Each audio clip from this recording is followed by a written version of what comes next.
Well, welcome back. The bright amongst you will notice that the rear wheel is back out of the bike, and the reason for that is every time I spun the rear wheel after putting it in, I was getting click click click click click click click, and I couldn't put my finger on what it was. And at first I thought, well, maybe it was just the pads were loose because I hadn't done up the axle bolt tight enough to hold the caliper in place, and then it was too regular.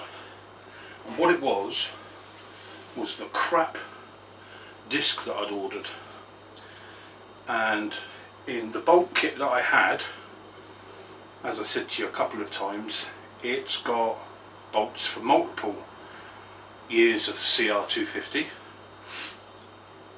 but if there's two different bolts for 2 different years, you only get the bolts for 1 year, which is a bit fucking shite, to be honest. Anyway, there's your normal bolt that came in the kit, and it literally is just a normal 10mm bolt with a little shoulder on it that goes through the disc, and then you've got the threaded part that goes into the hub. And what was happening is, because I've changed it all back over for a minute there, I'm hoping you'll pick that up. You can see that it's proud of the disc, whereas these ones are flush, and I'll come to these in a minute, or almost flush.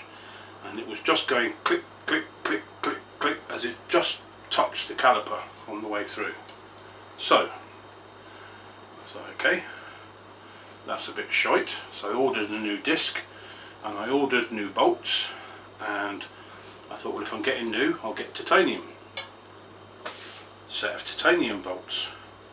Problem being is they're too fat.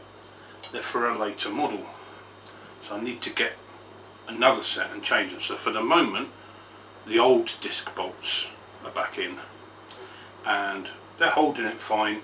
They're not Loctited in, they're just sitting in there holding the disc in place, and I'm just trying to make my mind up which way to go forward. And I think what I'm going to do is I'm going to put the wheel back in the bike with the new disc and the old nuts, because I can get to these one at a time, unscrew it, pull it out, Loctite the new one and put it in and do it up. So I won't need to take the wheel back out to do that. And then the first part of this video is just going to be a bit more of a catch up really.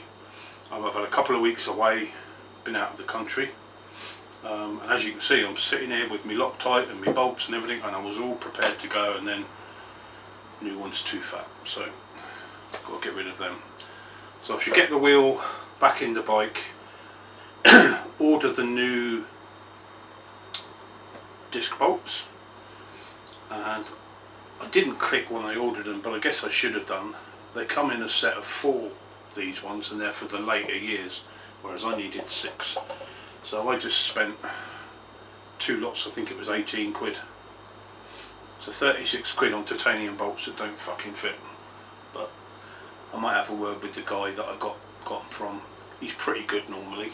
You might be able to swap them over for me, because they're like not being used. They've come out of the bag, but I've not torn the bag, so we should be good for that. And then that kind of rewinds a little bit into the rest of the first part of this video. So when I got the bike, I knew it was going to be a project, and I ordered everything that I could think of that I knew I was going to need, and then stuff that transpired that needed to be changed as the project went on, I would buy as and when. And the first issue that came up was the hoses. And there's a hose on here that comes out the back of the barrel, runs down the back of the engine. So this is quite blunt at the front, but what I don't want to do is fucking hell, end up slipping and cutting my fingers off. I will show you.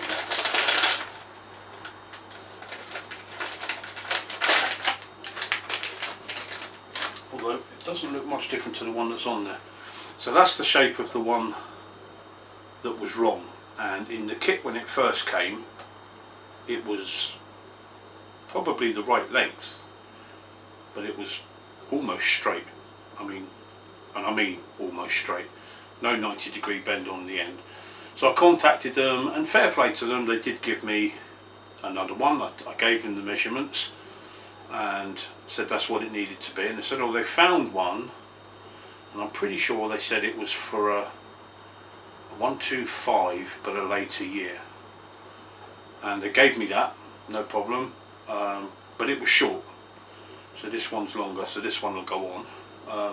I might film putting it on, might not, but my point is, I don't think you actually gain anything. If anything, you might lose by ordering the stuff early, because a lot of people, for the first month, they'll take it back and swap it and all kinds of things, but when you've left it 6 months, you can't really go back to somebody and say your hose is shite, it don't fucking fit. So that was that. What else have we got on here? I've got the chain sitting up there. That was a fucking ball ache, because I opened the chain up and I get a piece of chain, and I kid you not, it wouldn't even go round that disc. That's how short it was. And when I contacted them and I said, I don't know what you've done here, but I've got a bit of chain, not a proper chain. It was brand new, it was in the box, and then they started giving me all this, oh, we don't even sell that. Well, I'm sorry, you fucking did. Anyway, it's gone back. I've done a return through eBay, so I should get my money back on it. And I've gone down to the local shop and bought another one. Now, those of you that know me know that I always use DID chains, and it was a DID. The one I've got's a DID. I'm not a fan of using O-ring chains and X-ring chains on off-road bikes. I think they get too crappy, so I've just gone for ordinary DID roller links. So once I get this back wheel in, the chain can go on, then the front sprocket guard can go on, which is up there, and then with the wheel in and the chain on, I can get the wheel into the right place, and then we can bleed the back brakes, we can bleed the front brakes. When I get the hose on,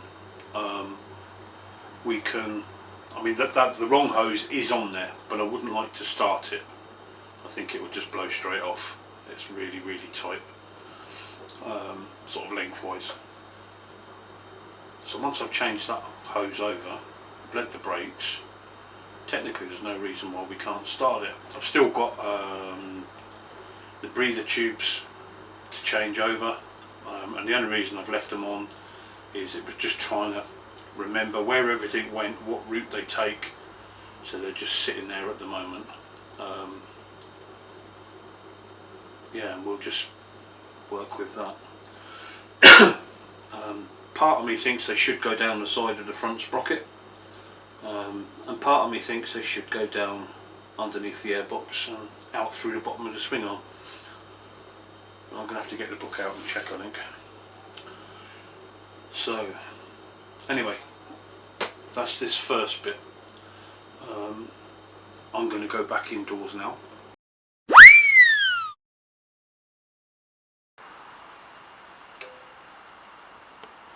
So you can see, managed to get the wheel sorted, and as usual it was probably more down to me than anything else, and just being the way that I am. So let me just squeeze back through the gap and I'll explain to you what I've done and why I was struggling. So, because of the issue I have with my eyesight, I totally missed. So on the other side, through there, is the caliper, and the bolt or spindle goes right through the wheel, through the spacers, out to the side, through the spaces on that side, and then through the carrier for the caliper, and then through to the side of the swinging arm. And I got it in there the first time and it was fine, but then something wasn't right and I couldn't get it squared up, so I took it all out, I put it all back in, I took it all out, I put it all back in. Eventually I got it all squared, and I couldn't work out why I couldn't get the wheel to go forward. As you can see, that's pretty finely balanced at the minute. Anyway, what it was I think it was the third time I put it back together. The bolt hadn't gone through the carrier holder, or the carrier for the caliper, and it had pushed it down out of the way and then gone out through the swing arm. But because my eyesight is that bad, in light I can see, but dark against dark in the reduced light I really struggle with, and I couldn't see that it had totally missed. Anyway, long story short, sussed out what it was, managed to get a torch down there and go through it with a fine tooth comb, work out what I'd done wrong. Anyway, it's now all correct. The wheels, it's kind of adjusted. I mean, it's level, it's square in the swing arm, but until I get some weight on the bike and it on the floor, I don't know how much slack, so I've allowed a little bit of extra for the minute. And what I did was, I'm hoping you can see, normally on here there are increments scratched in at one side or t'other, and you just make sure you've got the same amount both sides, but I'm not really a fan of relying on them, so where'd I put them? I tend to use my calipers, and if I remember rightly it was 42.8. Let's see what I get this time.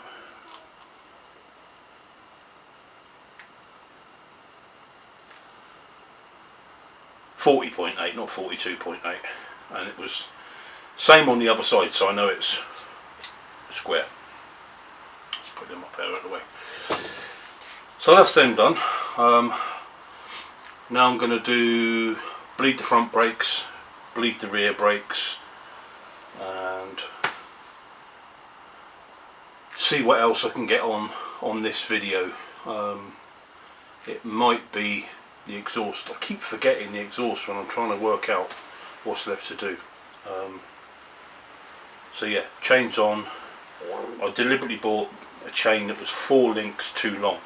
It's recommended for 116 link chain with the standard socket, but sprocket. I've got 120 links because I've gone up a size on the sprocket, and I thought I'd rather have a little bit there that I can hack off, and ended up needing 118 links with this socket, which I think is a 53, can't remember. And then let me move you up to the front so you can see up the front. Okay, so that's got you lined up viewing what I wanted you to view. So I bought this, let's put my hand in the right place. I bought this front sprocket guard because there wasn't a guard on it at all. It was just the sprocket, and was dying to get it on once the chain was on because I think it looks really nice. The only thing that I forgot, come out you bugger, is that, and it doesn't allow for the front sprocket cover, and I've obviously got that just very slightly out of square. There you go.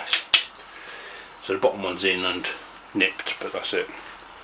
But so I've ordered another bolt to go in there, which will obviously be another stainless one. I couldn't get titanium. So yeah, that's that bit done. Let's get on with trying to do these brakes.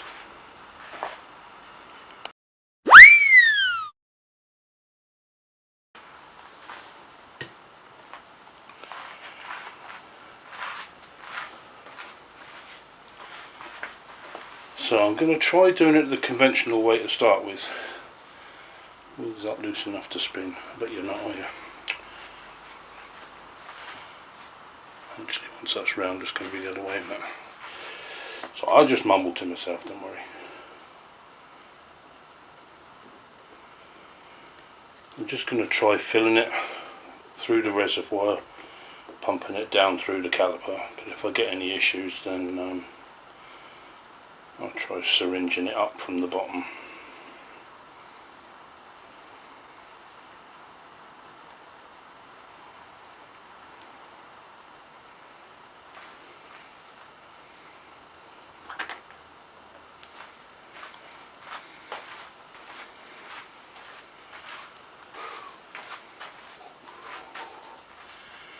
See if I can move that around without knocking the camera.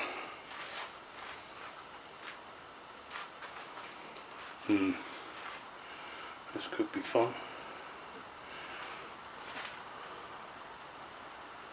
Just in case.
Do you know, I tidied up in here earlier on.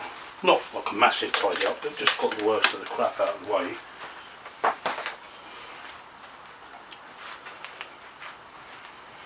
You wouldn't think so. Right.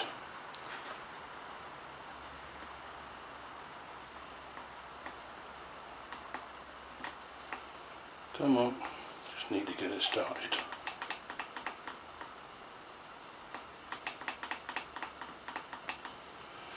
Difficult to do it from that side. Well, not difficult, but awkward, if that makes more sense.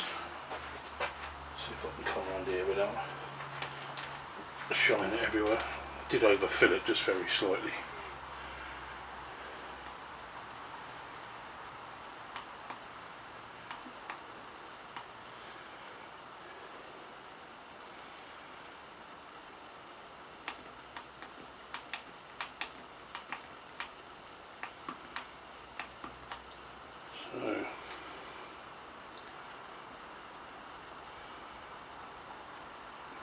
Spanner time. What I did was, when I rebuilt the piston and I put these new levers on, I've not adjusted the pin to the right depth to actually push the piston.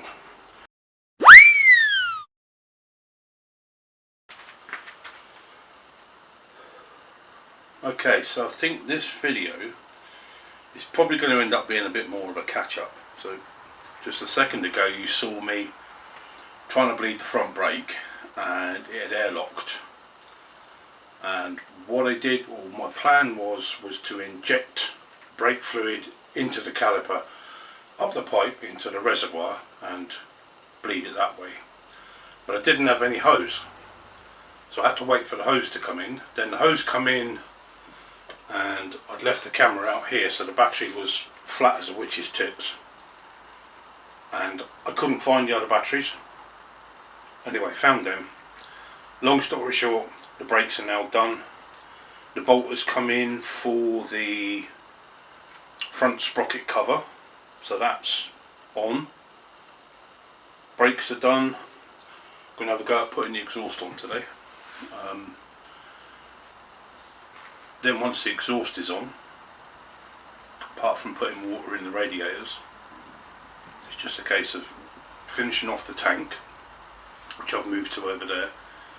It's mega smooth, I just can't get a shine on it. And all the other plastics can go on, then I can fire it up. I don't think there's anything else left to do after that. Can't think of anything else anyway. So let's crack on and get this on. So we've got all the old parts here, so there might be some old parts being cleaned to go on. I've got new springs. I think we've got new bolts as well. If not, we can use the old ones. Need a tailpipe as well.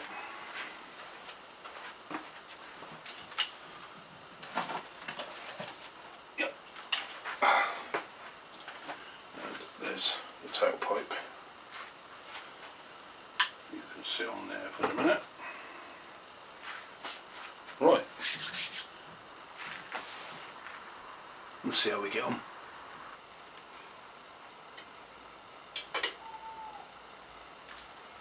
Thinking about it, I'm pretty sure I put this flange on when the engine was on the bench. I'm 99% sure I did. So God knows why I took it off.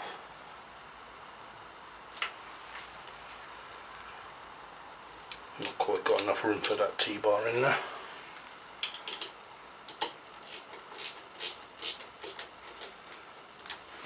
Not from this angle anyway.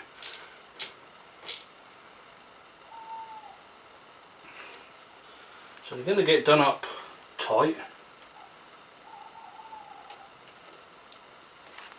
but they will get torqued when I go around the bike when I've finished. Right, let's try and get the damn exhaust on now. So once this is cleaned up, there are a couple of little dents in it, but as I said, I wanted to keep it original at the time. And I'm just thinking about possibly changing it to a pro circuit, but can't justify nearly 400 quid yet. So, cleaned the flange up. I'm going to put a new ring on the flange, which acts like a kind of a gasket. So let's see if I can get this into a position.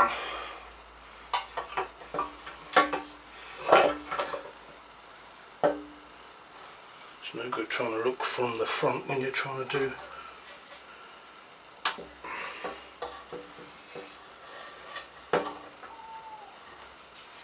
How on earth did that go up there?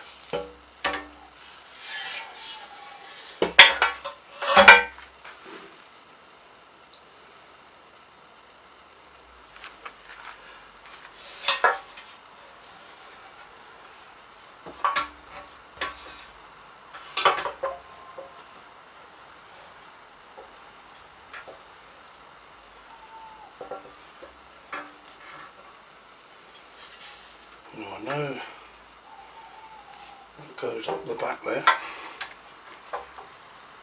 behind that pipe, and up there, within that bit. There we go.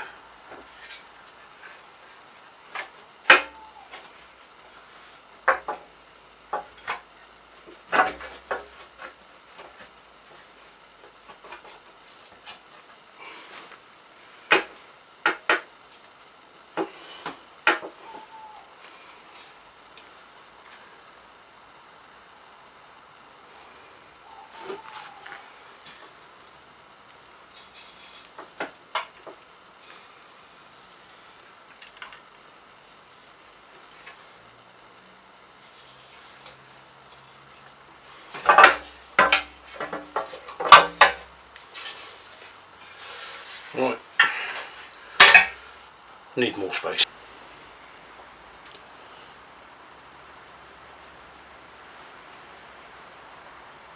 Okay, so we're going to put a little bit of silicone lube on the flange because the flange is new, so it's obviously going to be a tight fit. I don't want to be forcing it, have it slip and damaged the paintwork up here with the other bit of the exhaust. So let's put a little bit of that in there, just around on the outside, just to aid penetration, as they say.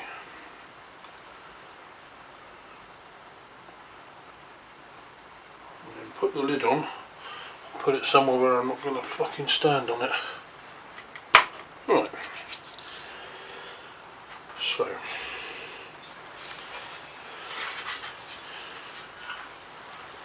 we go again.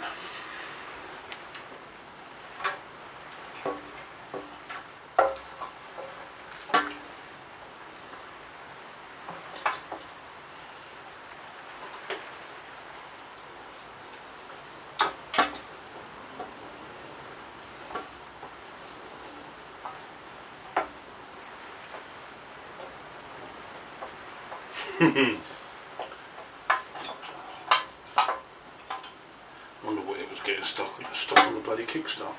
Get it out of the way. There we go.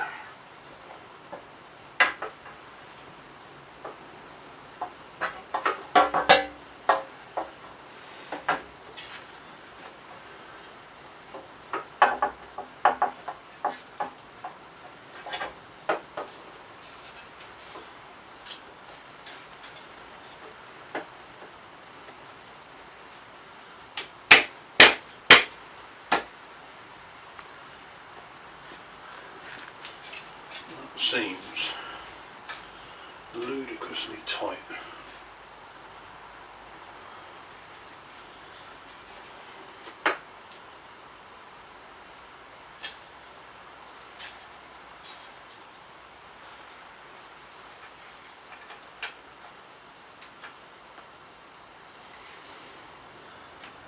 It's not a million miles out because the bracket up there that you can't see at the moment behind the radiator is lined up.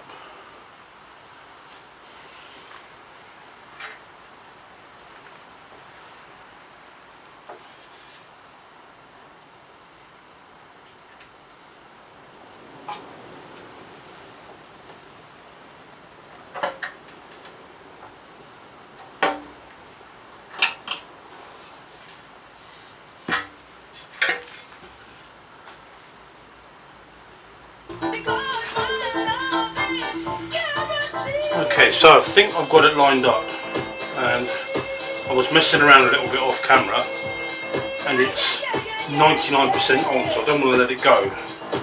So I've left the music on for the minute as well. Once I get the springs in, it shouldn't go anywhere, hopefully.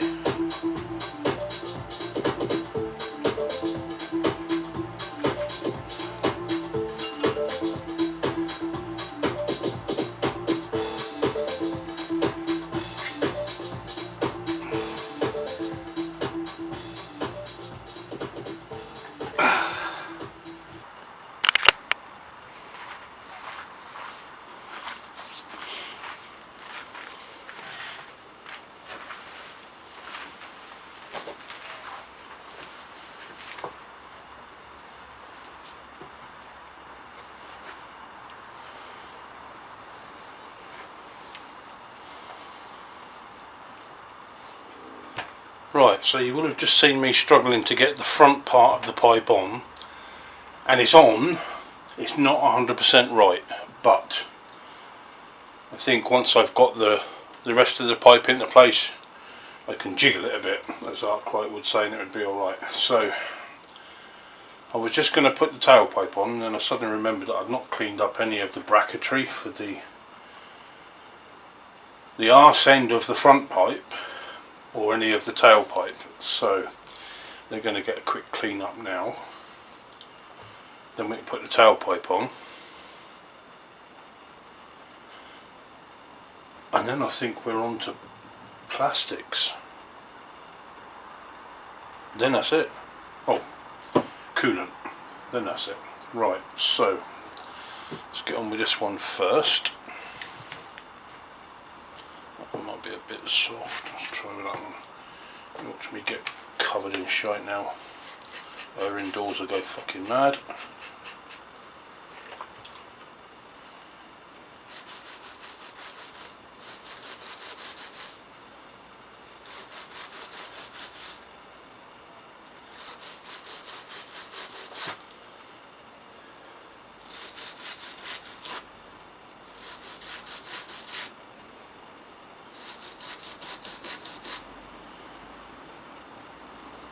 This appears to be cleaning up really well, which is a bit of a surprise.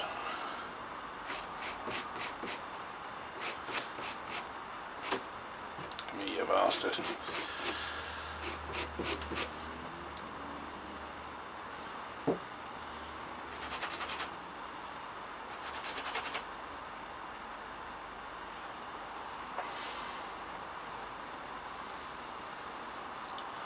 I was a little bit concerned about this because with all the heat cycles that it's gone through, I thought it might have been like really sort of hardened up and maybe even gone brittle or split, but maybe it's been replaced in the past. But as you can see, it's come up a treat. So that would be the gasket that goes over the join. But when it comes to putting it on, I'm going to put a little bit of silicone on it, because I've also got to put a bit of silicone on this when it's cleaned, that goes through the top ring, and then that bit goes in it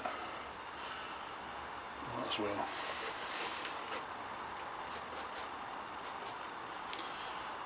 Give these a bit of a sloosh to get going while I do the rubber bits.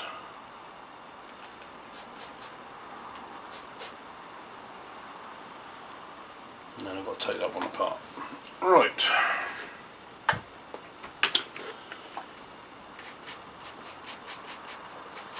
This is just normal glass cleaner that I'm using, and I find it kind of, well, obviously it cleans, but because it's a glass cleaner, it's a bit of a degreasant as well. So you'll see me using it quite a lot when I'm cleaning bits for the bike or the car, and even if I'm doing like wet sanding or prepping for paint, I tend to use that. It's a little bit of a lubricant, like the soapy side of it.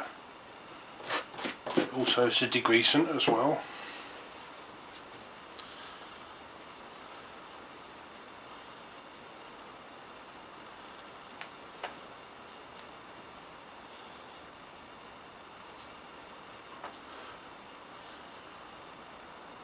That's that one done. Now let's go on to the metal one.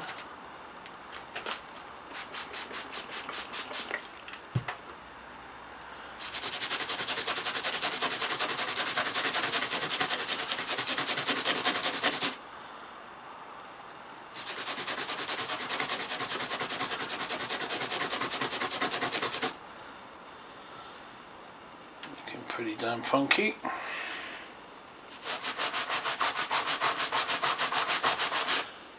This little brush that I'm using now came as a part of a wire brush kit, and there was a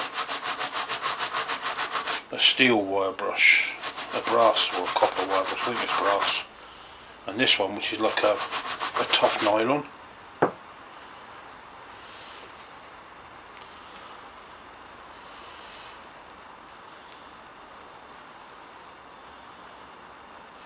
And they clean up like really well. I mean, this one's got some pitting in it,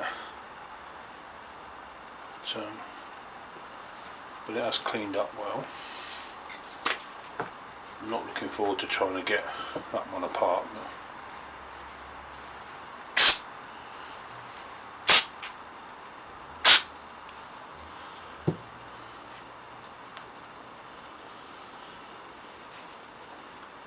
And then that was the bolts that came out. So we've got a nice new one to go in. Sit there for a minute, so that's the silicone for you. It's now, this piece locks into the loop there, and then you slide that bit through, and that goes on there. So that's that one.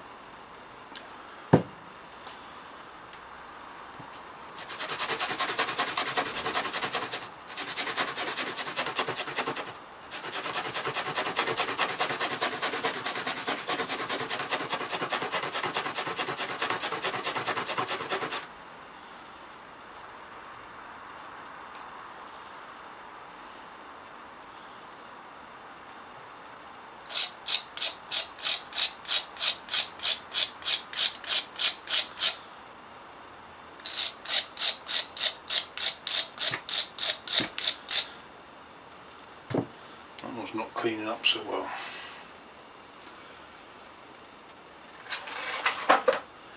But it will do.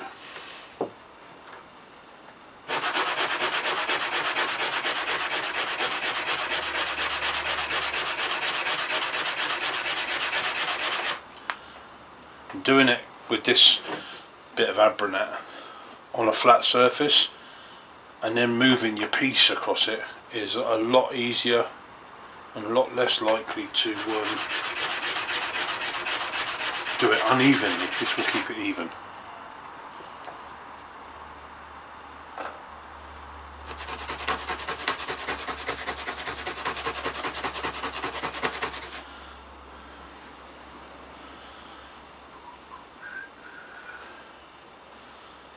There we go. Just cleaned up a treat, and then we've got to clean up the inside.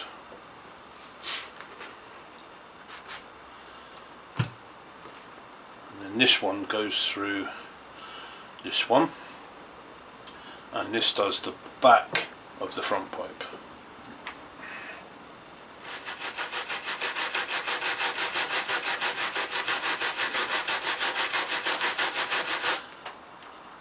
And I'm getting worried we're getting close to 10 minutes. Not heard it click off yet.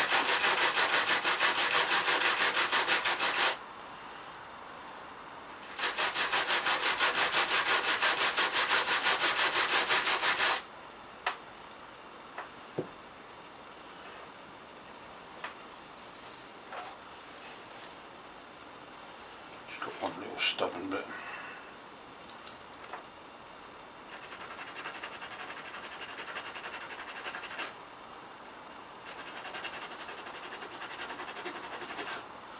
There we go.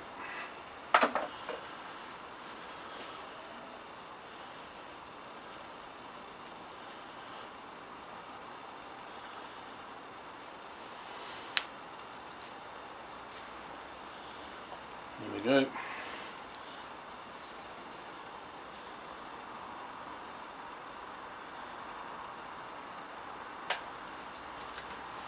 It's got a little bit of a stubborn bit on there on the upright, but it's going to be in the middle of this, so it's not going to show. Alright, before I get going on that, let's find out what's going on with this timer.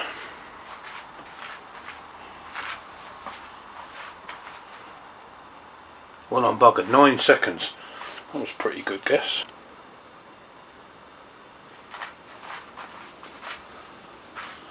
So I had 9 seconds of me 10 minutes left. Let's do that one.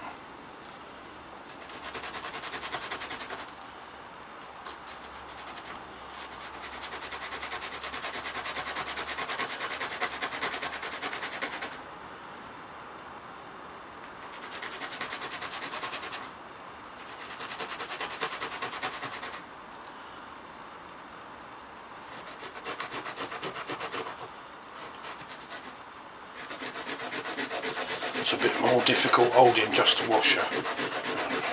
Appear to have got it now. He says, and then it comes out of his hand. So this Scotch Brite is brilliant for cleaning up this sort of stuff. I mean, if the parts are old and pitted like these are, then they're never going to get 100%. But this is supposed to be a budget refurb, not a rebuild, not a new build. Right, now can I get this rubber out without splitting it?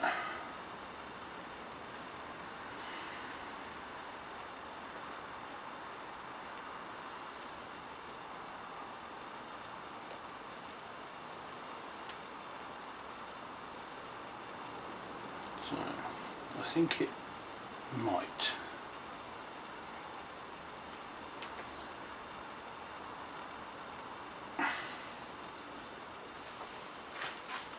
Not sure if I'm going to lose you for a minute. I just need the voice. So that can go in the bucket for the minute.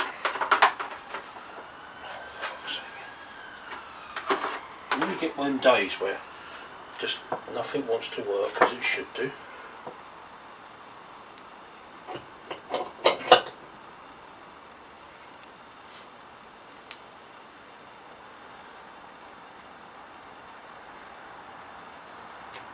There we go.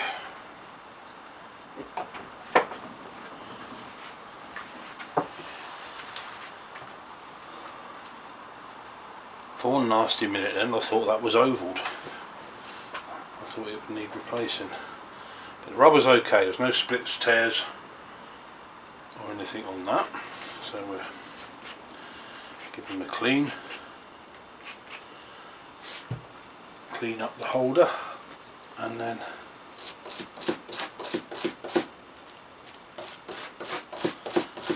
reassemble it, put tailpipe on. And I don't know about you guys that have already done rebuilds and stuff like that, and if you're like me at all, I kind of lost my way a little bit in the middle. Lack of progress, I guess. You start to lose interest on it. Then you do a bit and you think, well, that was good. Now all I want to do is just get it finished. I'm kind of really eager to finish it. And I could quite happily come out here one day and finish it in a couple of hours. But then I wouldn't be able to video it like that.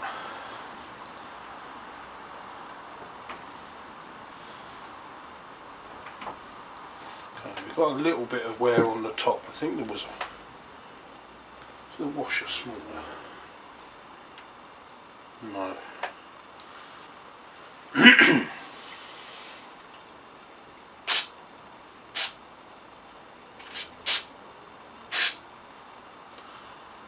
So let's sit there ready to go back in.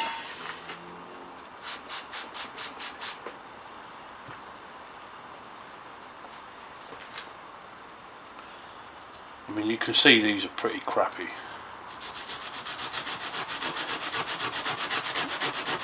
And I've just realised that now I've said you can see. Self-doubt again. Need to double check and make sure you can bloody see. Yeah, you can.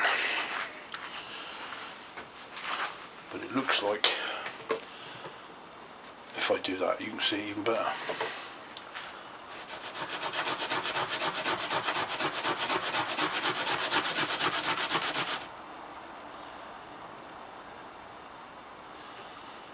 Load of pitting in this,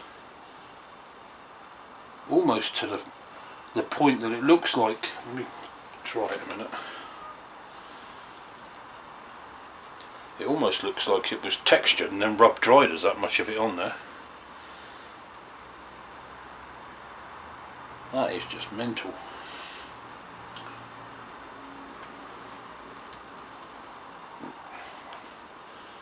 Let's get you on there.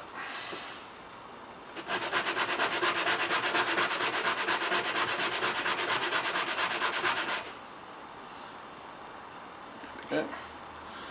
Now that I know that gunk is a bit more difficult to come off than the Scotch-Brite will take off.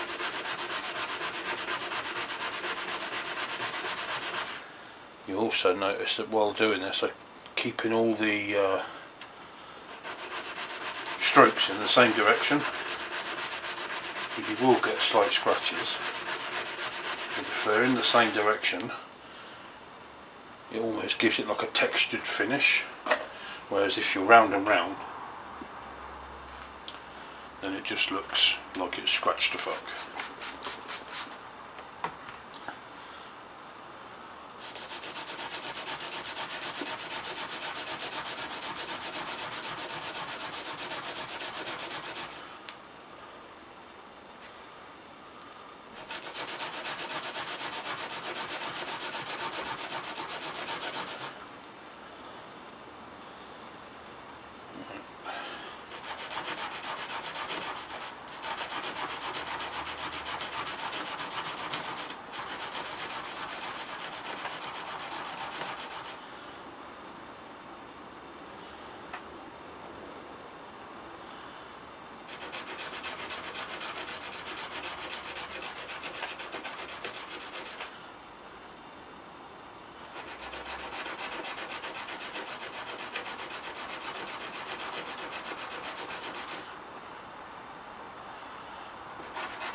all the time we're on the convex curves, we're okay. The second we go to a concave one, we begin to struggle a bit. When you look at it, we've got the concave there and there, so turn things around a bit.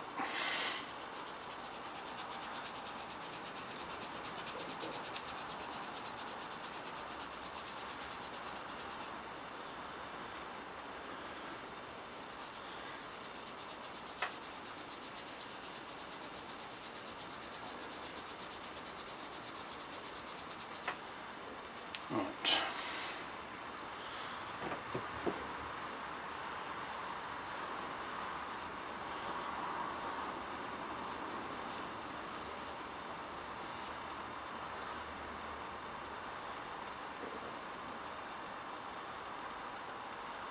There we go. So we're not perfect, but 100 times better than what it was. And then we've got to get you back in.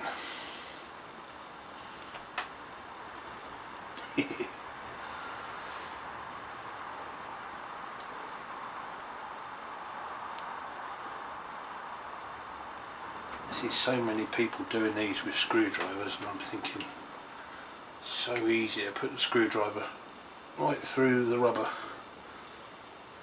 I've done it a few times myself with a screwdriver, and I've done it a couple of times and put the screwdriver through the rubber. That's why I'm reluctant to do it. But sometimes you don't get a lot of choice. That was nearly it. That was sod's law. The 10 minutes was up, and that did seem to go like mega quickly, just as I was popping it in. So I sprayed a bit, I'm not sure where it cut out, but I sprayed a little bit of silicone on it once it was in place and just pulled the last bit through. So that's good. Then that can go on. That one needs a bit of silicone on the inside, just to help it slide on.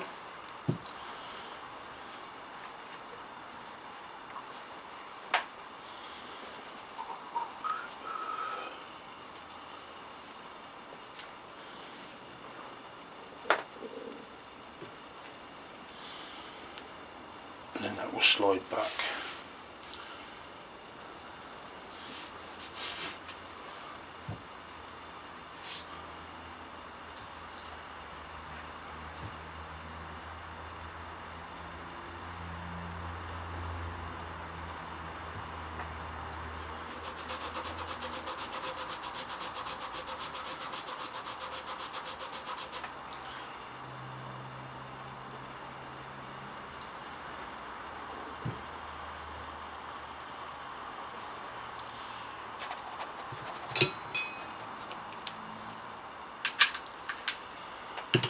Boom, boom, boom, boom. Like that. Need a 10mm.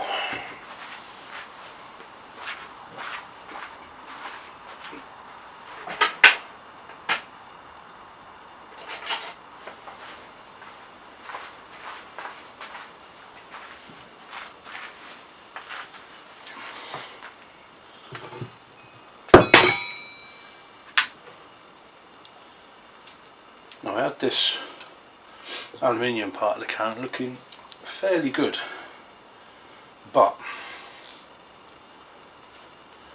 I've got my dirty hands all over it. So once I've got it on the bike,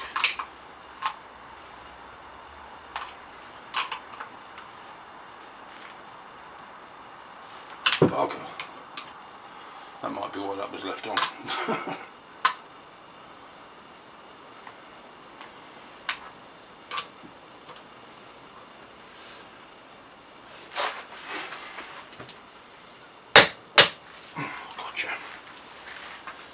Dare you?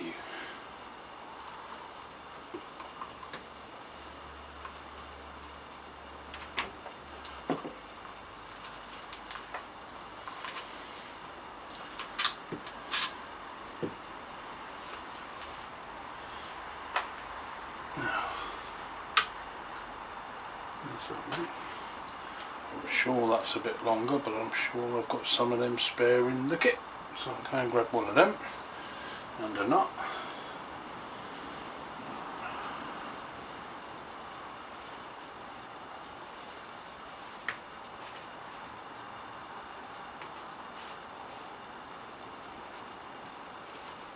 There we go. You sit there.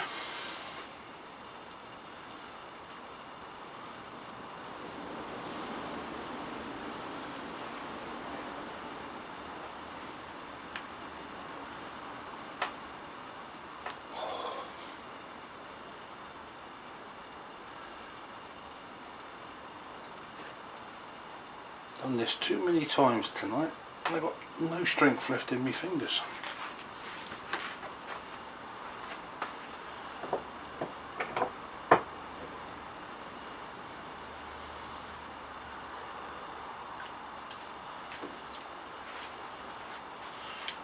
Not sponsored by these people at all, but that is the best tyre shine spray I've found. Brilliant stuff. Just thought I'd share that bit of information with you.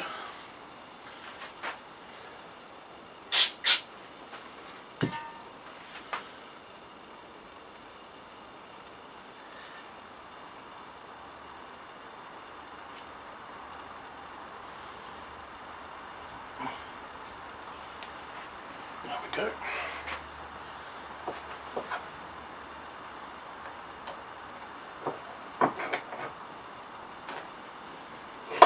Didn't notice it before, but I did when I took the rubber out. Looks a bit better. So that had a very slight kink in it, but not no more. Oh yeah, nut and bolt. Let me pause you for a minute, otherwise the bastard thing's going to cut out.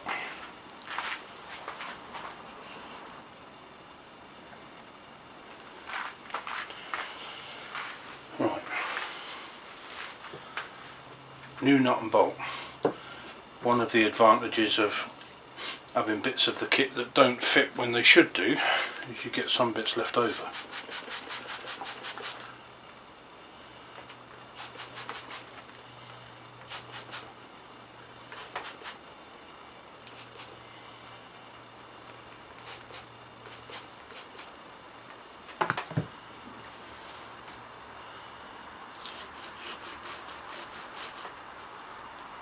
The other, one of the stupid things about when you're actually filming this, at least I find, you tend to forget just basics of what you're doing. You're just concentrating so much on doing the job in hand and trying to make it, well in my case, reasonable enough to go onto the video. And then you forget the really simple things, like for about the last, I don't know, 10 minutes, 20 minutes, I've been gagging for a drink thinking I'll have to go and get one out of the fridge in a minute, and there's fucking one sitting right here in front of me. What a knob jockey. Almost makes me feel like Del Bollocks.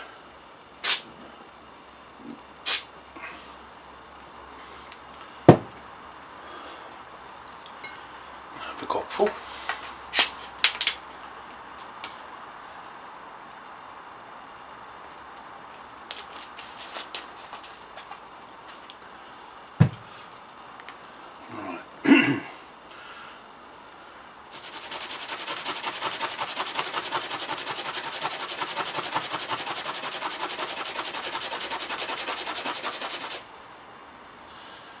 Lovely jubbly.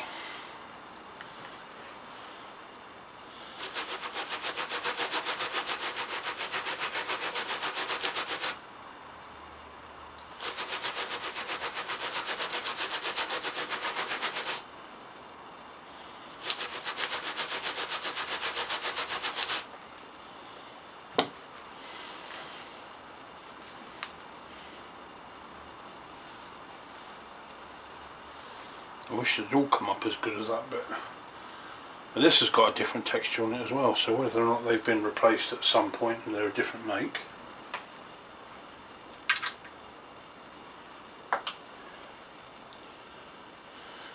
You can go there, you can go there. Last one. Got a horrible feeling I've still forgotten something. We'll find out when I start to put this on.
Yeah.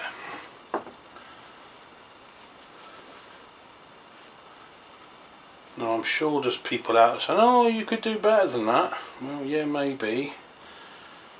But I have to work with the equipment I've got, which is normally a file, some Abronat wire brushes and Scotch-Brite pads.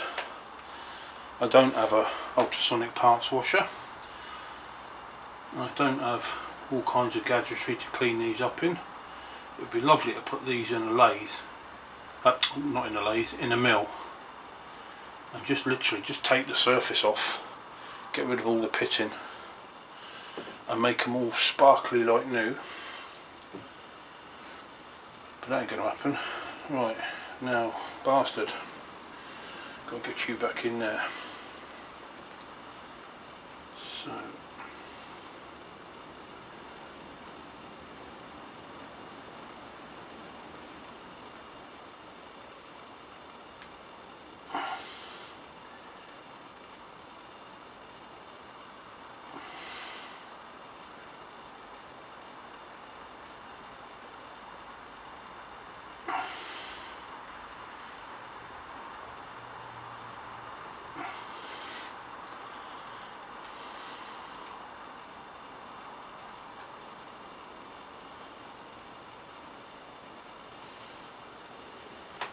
.99 point way there. There we go, 100%.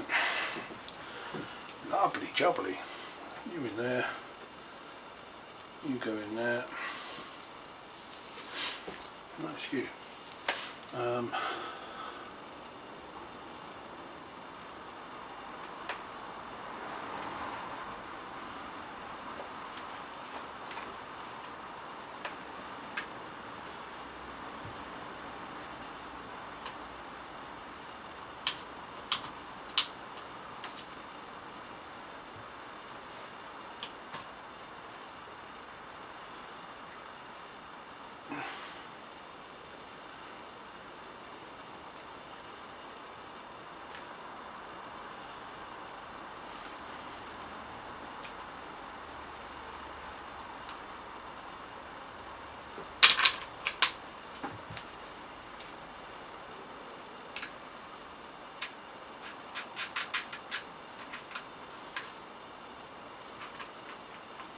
like that might be a tad long. Try one of them. Oh, it's better still.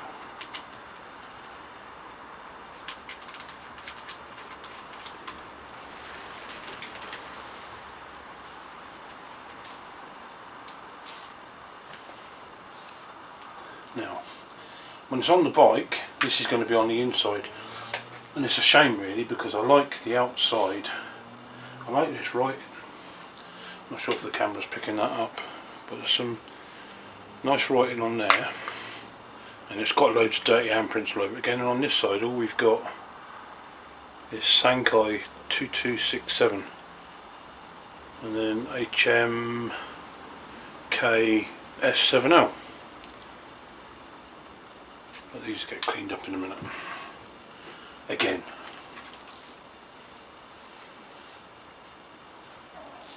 Let's do we up.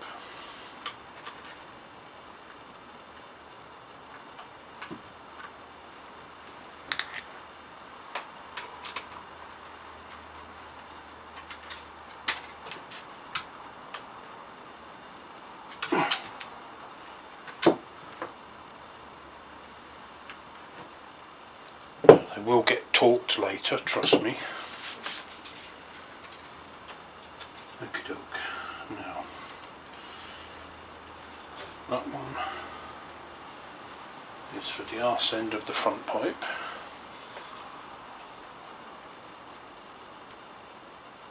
That one is for the front of the tailpipe. With that and that, methinks. Yeah. Okay, time for a reposition.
Sod's law, forgot a bolt.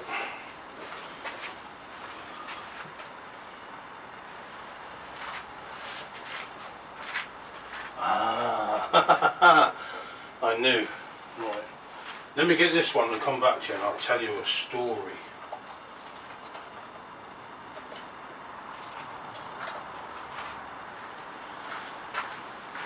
So, the story. I've been working on the bike, taking all bits apart and being really careful to make sure that I put everything in the box so that I knew where it was and which bit it come off of when I labelled it. And then, lo and behold, find a bolt on the floor.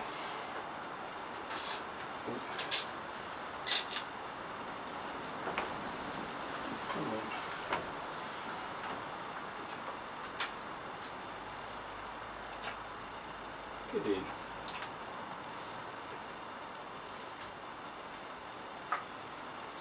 So I can't talk and concentrate. There we go. So I find this bolt on the floor and I thought, well, where the hell's that come from? And I wasn't 100% sure. Now I'm not 100% sure that this isn't cross-threaded. Fuck's sake.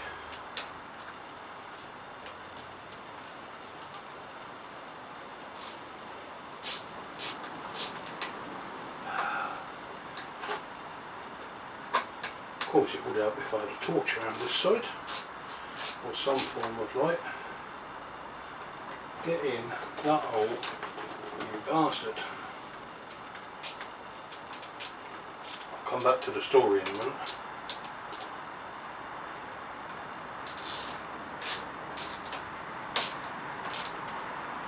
Right.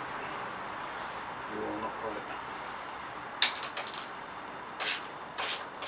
See, now the front of the pipe, where it goes onto that flange,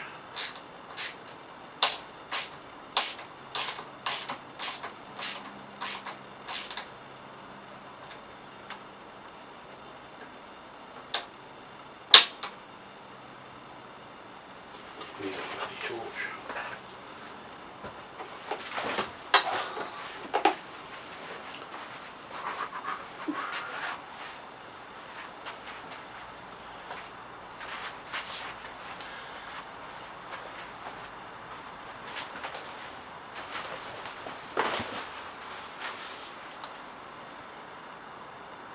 That's better.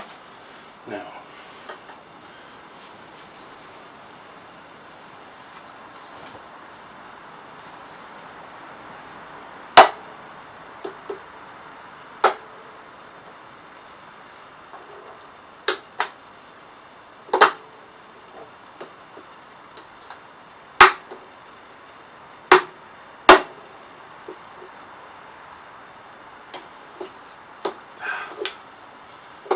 oh, bugger that.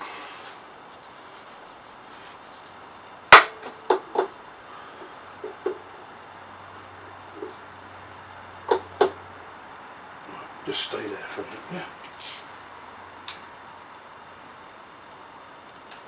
I can just feel this tightening up. I'm not convinced that it's not cross-threading, because it's kind of pushing it out at a funny angle.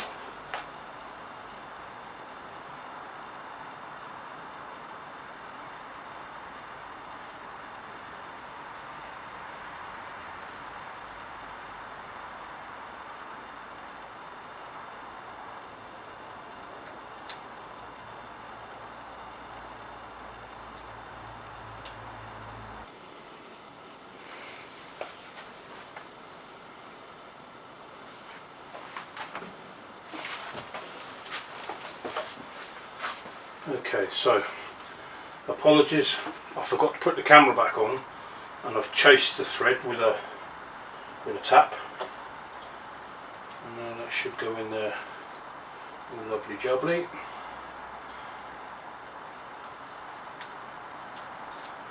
Yeah.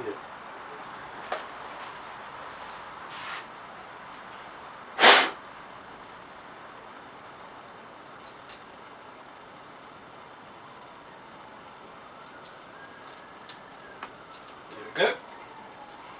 Right, try again. And I think it's because I've put all the springs on at the front, but I've left this bracket here loose.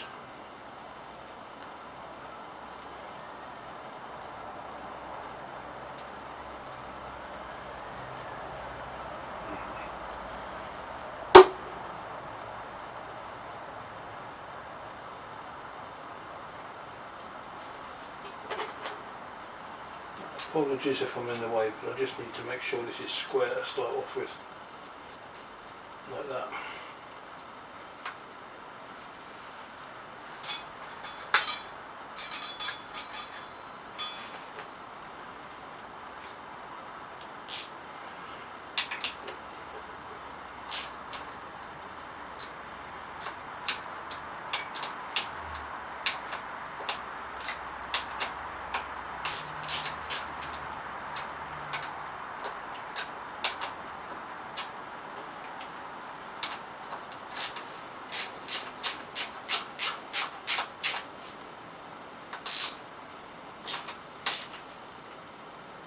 And again, these will be torqued.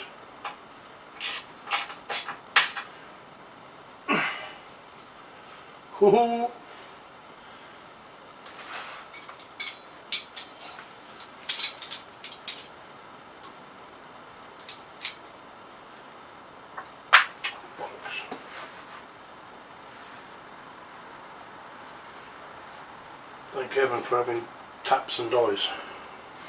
Makes life a lot easier with threads.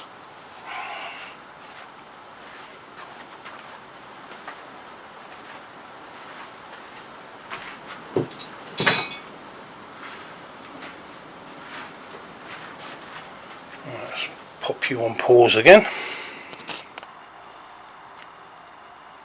Well, it was sod's law. The battery ran out just as I was putting the tailpipe on, and I wasn't going to just go indoors and get a new battery while I did the bolts up, so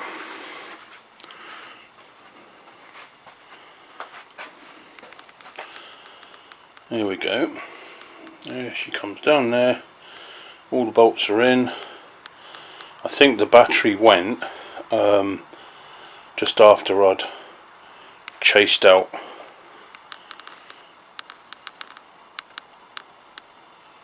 the bolt holes down there, and I'd got the bolts in, I think.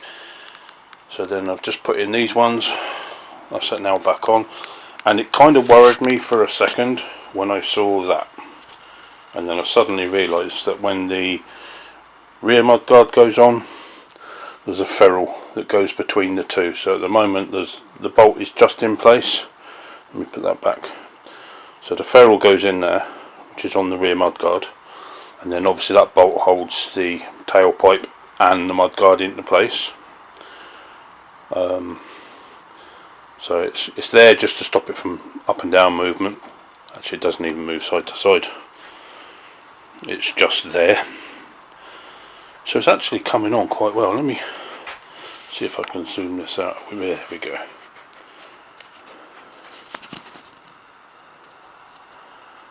All that's left to do really is me to finish the tank, which is sitting over there.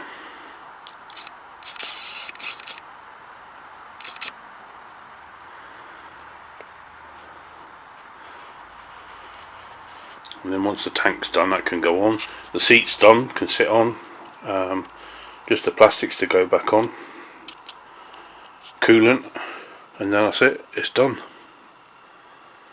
Seems to,